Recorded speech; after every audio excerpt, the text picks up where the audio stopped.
You're listening to the Crew Book Club podcast, the show that challenges you to change your mindset through hearing about dope books.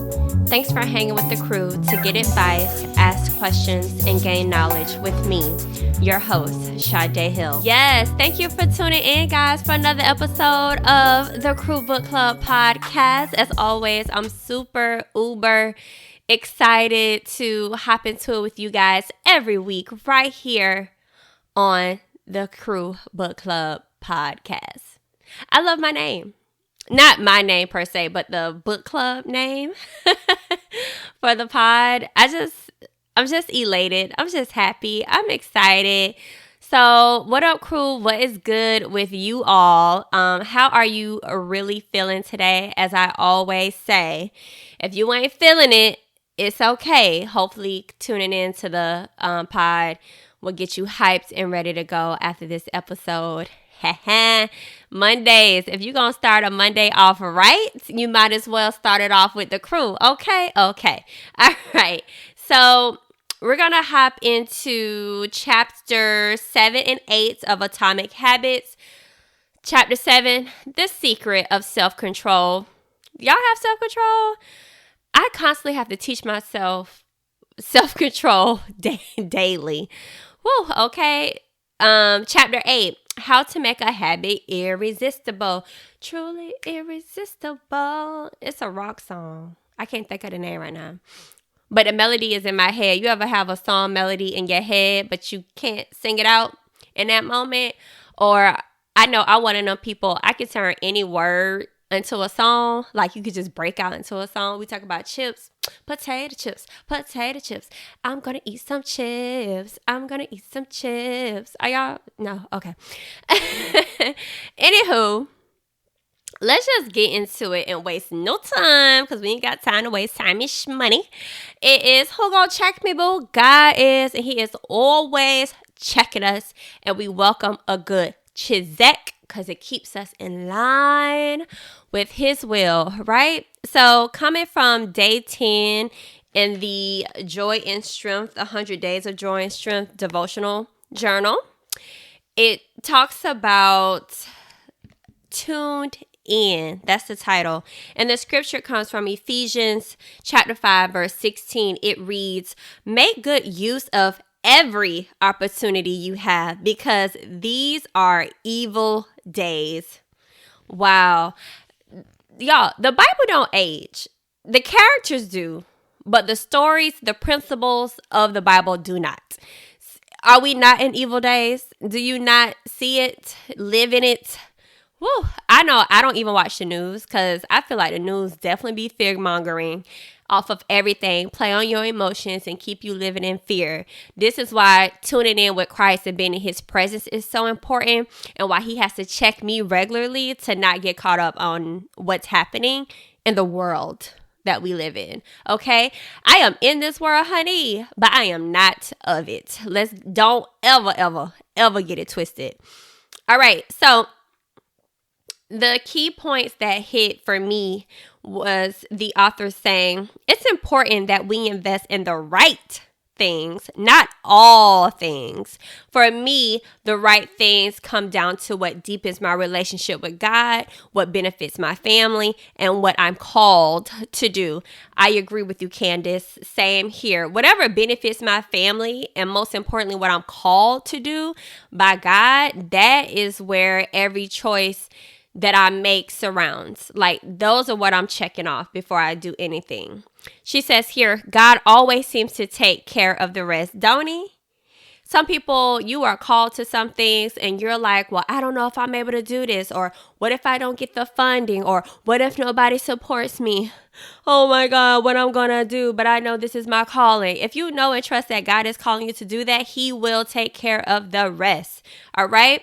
But he needs to see you do something. You got to take a step. You have to take a step. And he going to give you the renewed energy and the resources and surround you with the people, places, things, all of that to be able to fulfill his calling. But you got to take the first step. Okay. It also states here, does this make sense for us If it can't be kept in balance, it will mess with our established priority. Then it needs to be a no. She even puts this side note because a lot of times we talk ourselves out of what we're called to do because it don't make sense to us. But she says a challenging investment or a step of faith that may cause fear does not mean it falls into the safety net of a no. Okay? All right. It also says, ultimately, my hope and trust in God keep me believing that for every no, there's something else around the corner that will better fit. You can trust that God is at work when he asks you to wait on him for the next right thing. Whew, yes, I know a lot of times we get into business and you get a lot of no's and you're going to get a lot of no's before you get a lot of yeses. But just keep pushing because the more no's you get, the closer you are to the yes. All right, so that was the Who Gonna Check Me Boo.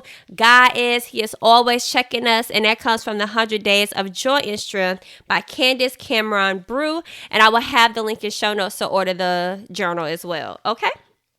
All right, so just know that Atomic Habits is on audible.com. And if you're not like, I don't know if I'm going to like Audible, trust me, I understand.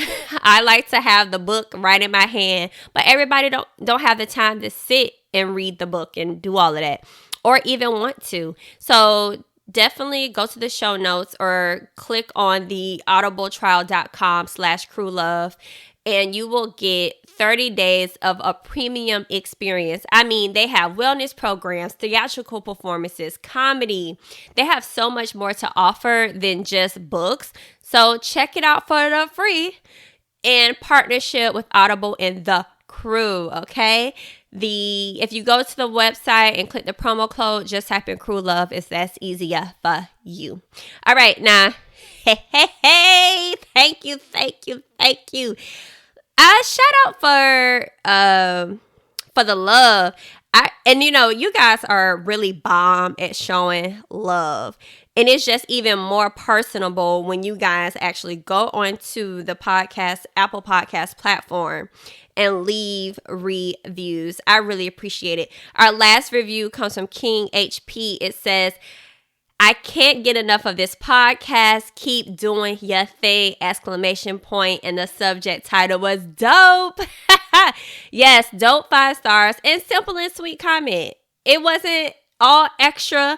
So thank you for tuning in and listening to the Crew Book Club podcast. I really, really appreciate the reviews and the 5-star rating. Okay. So thank you so much.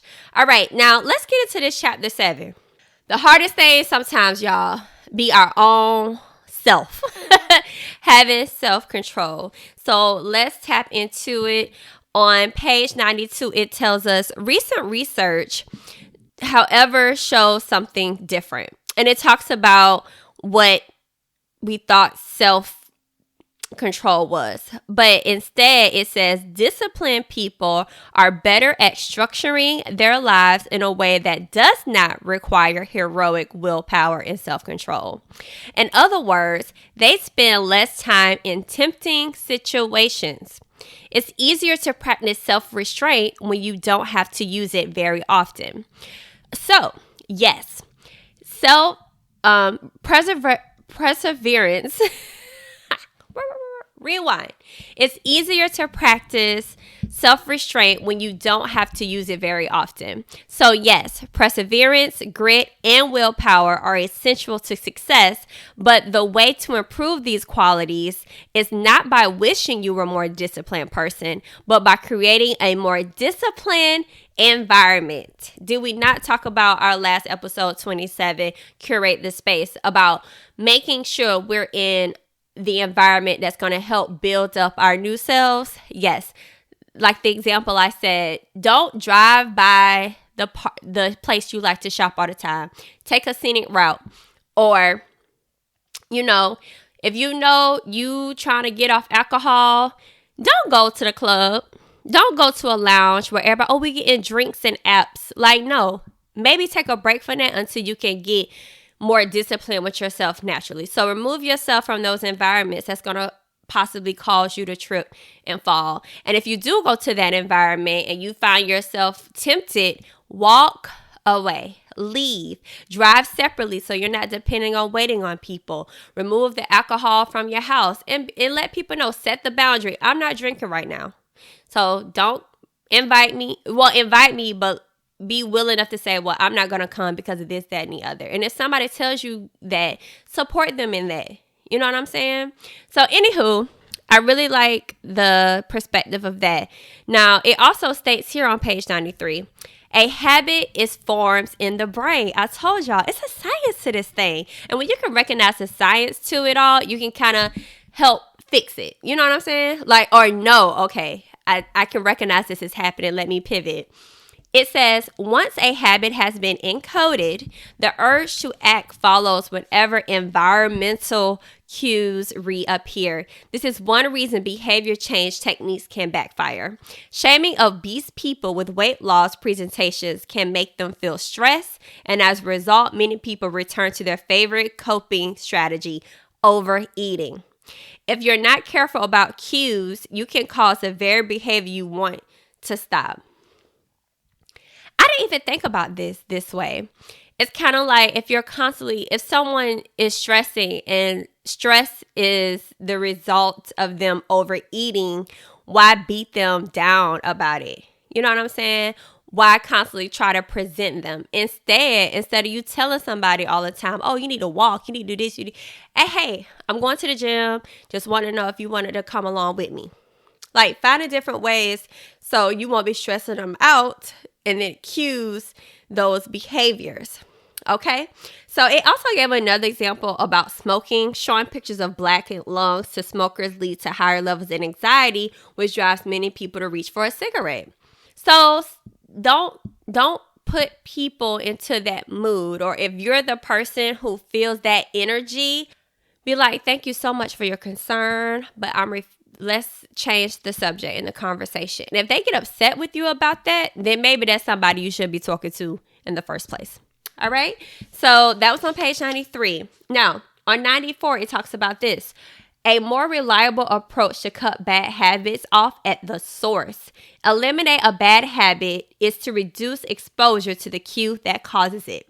So, for example, if you can't seem to get any work done, leave your phone in another room for a few hours. Y'all, you and whoever calling will be okay. And all y'all people like, well, I keep my phone on for my kids. Okay, put them in the favorites category, put it in another room. And if they call, cool, go answer. But before you even do that, text them and say, hey, only call me for the next hour if it's an emergency because I'm trying to get some things done. Respect. But you got to let people know what you're doing so they can be able to support your new boundaries and help you build your habits. All right. Another example, if you're continually feeling like you're not enough, stop following social media accounts that trigger jealousy and envy. Sometimes the intent, like for example, I post my body post-workout to motivate people. Now, if you envy that, you might take it like, why she always got to post something with her body? Da-da-da-da-da. That's on you. Because my intent is good. My intent is to motivate you to get into the gym. And let me tell you, I don't always post the most flattering ones, okay?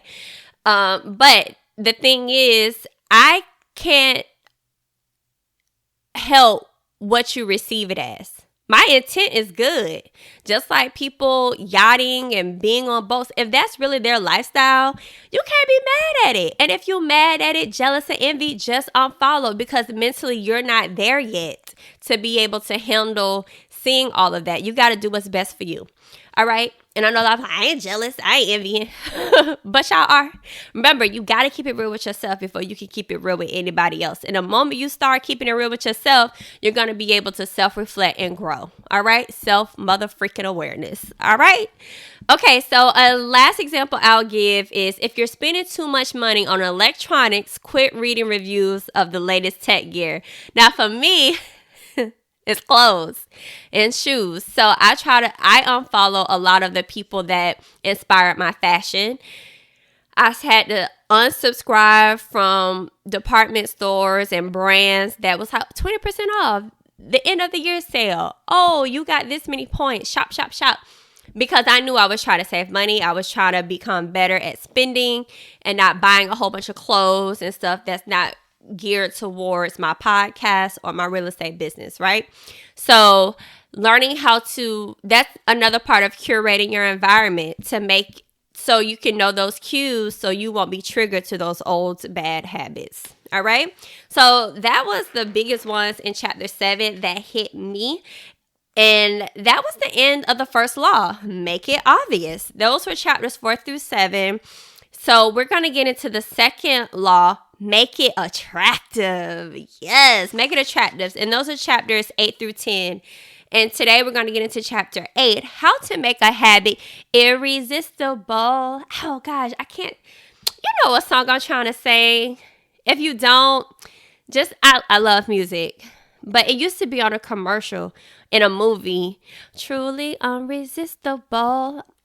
If you get it, please DM me that song because I cannot think of it. All right. Okay, so how to make a habit irresistible. That's it's part of the second law called make it attractive. If it's pretty, we'll do it. And I was about to make another kind of joke, but use your imagination. All right, so page 104 to get into chapter 8. These are some key points off rip that popped out to me. The more attractive an opportunity is, the more likely it is to become habit forming. Society is filled with highly engineered versions of reality that are more attractive than the world our ancestors evolved in. Child, our ancestors probably laughing at us.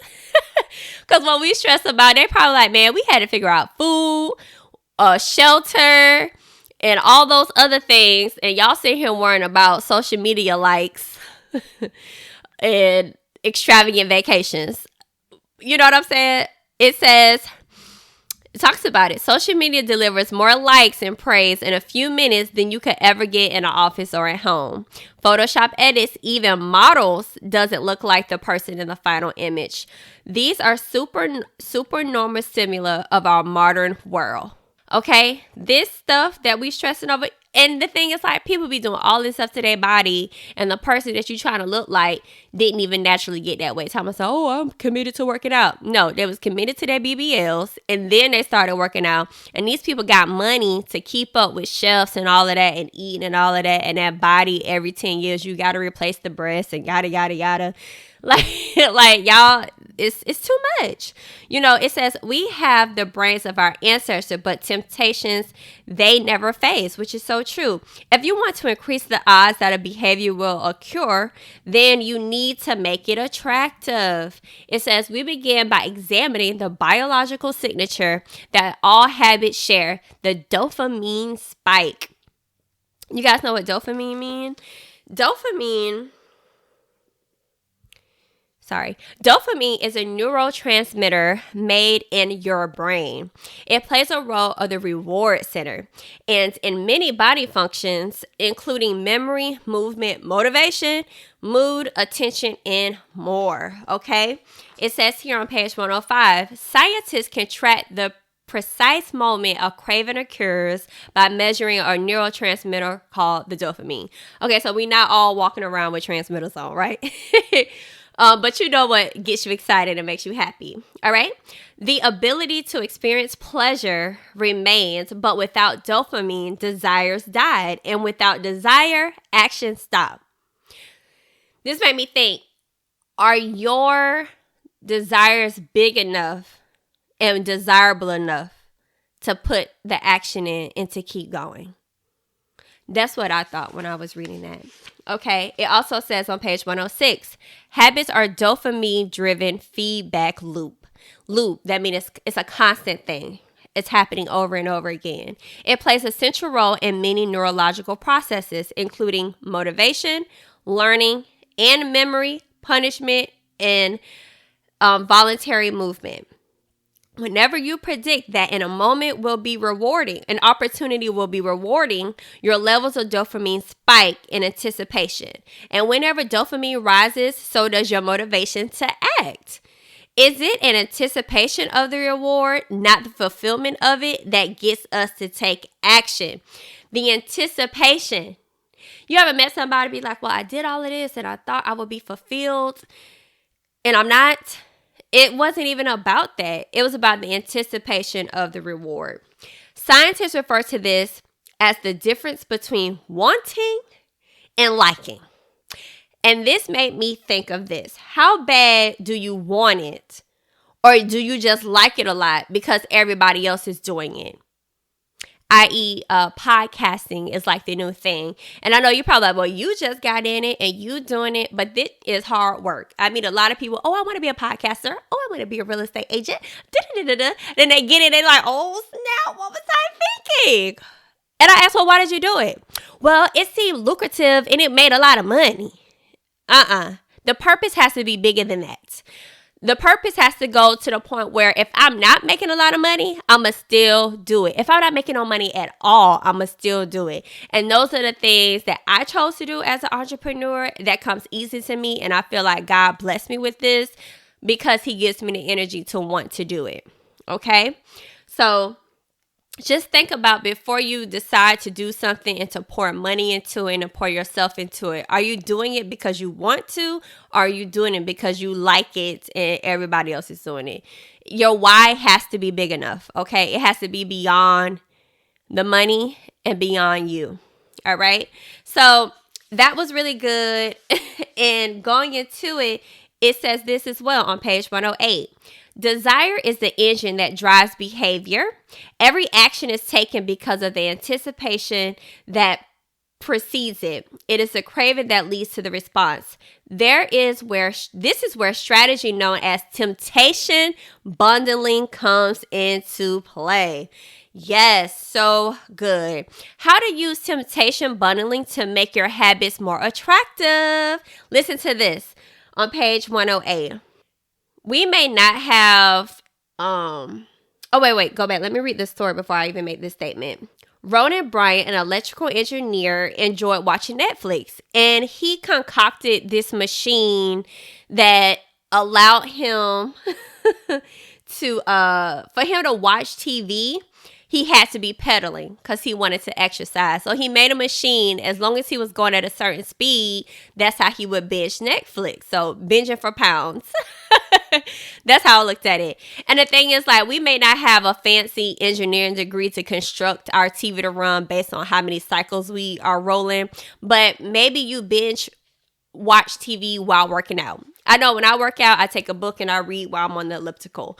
I know in Planet Fitness, they have TVs aligned. So if you want to watch TV, how about you be on a treadmill or the bike while you're watching it? But this is where the self-discipline and control and boundaries with self have to come in. If you're not pedaling, then you need to not be watching.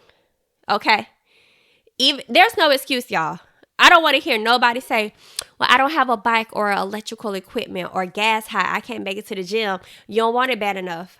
Because if you wanted it bad enough, you wouldn't be finding excuses not to do it. Okay? Trust me. I've been there. I've been a person who didn't take accountability for self. I always found it as being someone else's fault. But every day I make a choice. And every day you got to make a choice.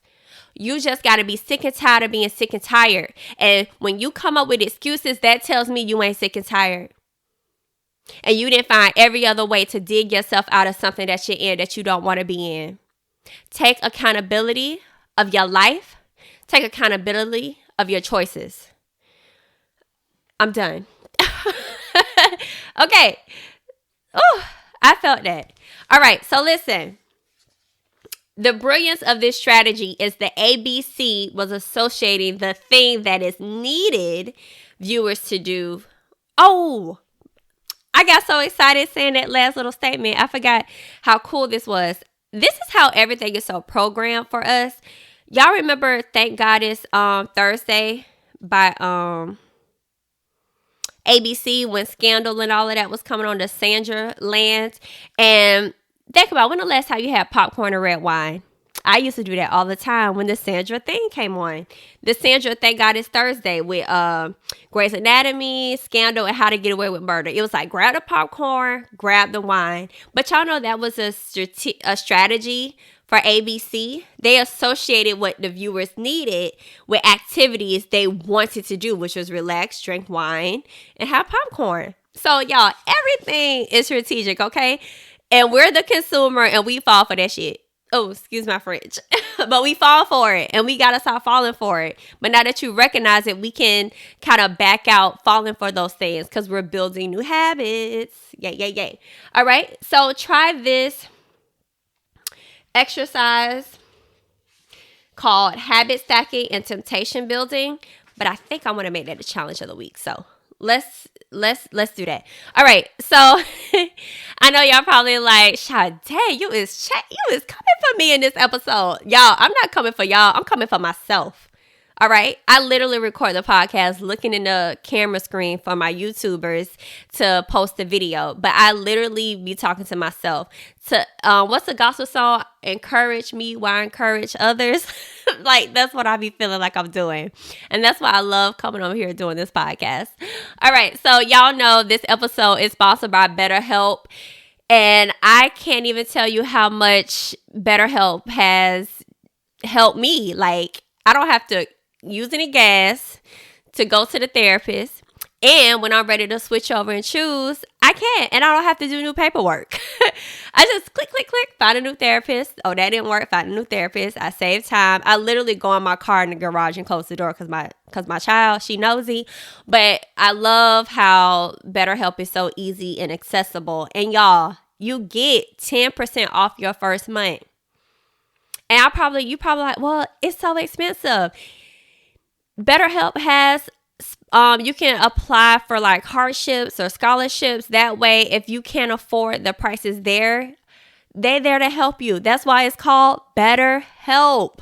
Okay? So I highly suggest you guys get the therapy sessions going. Even if you don't think you need it.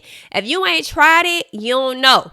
So don't tell me I don't need therapy. You ain't tried it. So BetterHelp is partnered up with the Crew Book Club, the sponsor of this episode. Check it out. BetterHelp.com/crewlove. That's BetterHelp.com/crewlove. Y'all, I don't recommend things I do not use.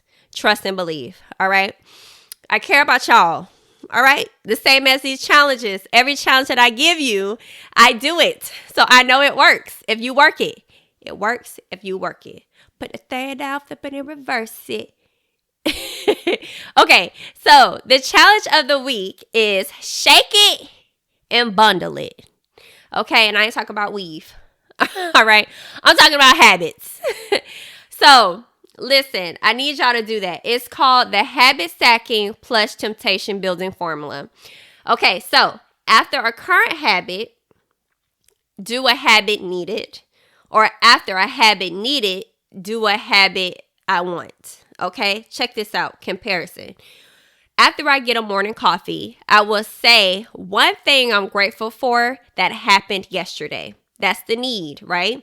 You want coffee, but you need the gratitude and the gratefulness, right? Or you could try it this way. After I say one thing I'm grateful for, I will read the news. You don't need to look at the news. You want to look at the news, but you need the gratification, to be grateful for those things, right? Check this out. After I get back from my lunch break, I will call 3 potential clients, or after I call the potential clients, I will check ESPN. Checking ESPN isn't one. All right.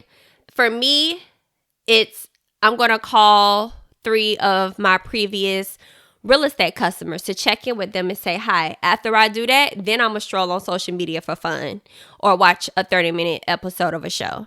Okay? Or try this. After I pull out my phone, I will do 10 burpees. After I do the 10 burpees, I will check Facebook. So try either one that works for you. For me, I feel like I like the habit I need, then the habit I want. So definitely doing my calls and then going on social media for fun or watching television, 1 episode only. And then, or maybe the fitness, maybe I bust out them 10 burpees and then I go on my social media or watch a show. So try those habit stacking plus temptation building formulas. So I'm going to need y'all to stack it and bundle it up. All right. So that was the challenge of the week. Okay, so now let's get into what would the crew do?